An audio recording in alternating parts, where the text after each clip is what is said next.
कैसा रेडियो है, चल भी नहीं रहा। भाई साहब ये मेरा रेडियो है। अरे तो कपड़े पहने हुए तो हैं, अब क्या छुपाओगे।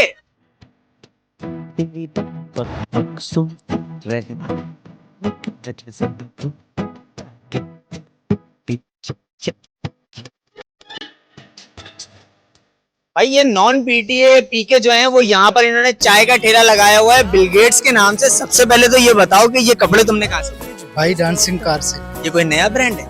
ये सदर में स्टार लगता है, ठेले का नाम डांसिंग कार। अच्छा, ठेले का नाम डांसिंग कार है और ये कंप्लीट गेटअप, और ये आइडिया कहाँ से आया? चैट जीपीटी से। चैट जीपीटी से। भाई कमाल हो गया, चैट जीपीटी से। अच्छा कर क्या रहे हो, चाय में क्या खासियत है? सर पीतल के पतीले में चाय बना रहा हूँ, दूध प्योर डाल रहा हूँ और दानेदार पत्ती लगी। दूध किस चीज का है? सर दूध जो है डेयरी से मिलता है, भैंस का। अच्छा डेयरी से मिलता है, भैंस का। सही है, जरा पिलाएं एक कप। अच्छा भाई ये चाय आ गई है मेरे हाथ में, बिल गेट्स चाय वाले की, और ये मुझे दी है पीके ने। ठीक है,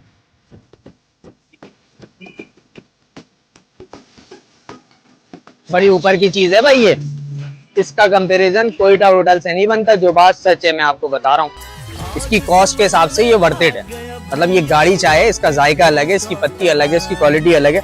तो मेरे कहने से ना एक दफा इनकी चाय आपने जरूर ट्राई करनी है, क्योंकि जब आप यहाँ पर आएंगे तो आपको फन भी मिलेगा और टेस्ट भी। ठीक है, तो मैं इनकी लोकेशन आपको बताया तो मेन जावेद नियारी वाले रोड पे टाल स्टॉप के बिल्कुल साथ इनका स्टॉल मौजूद है। मुझे फॉलो करें।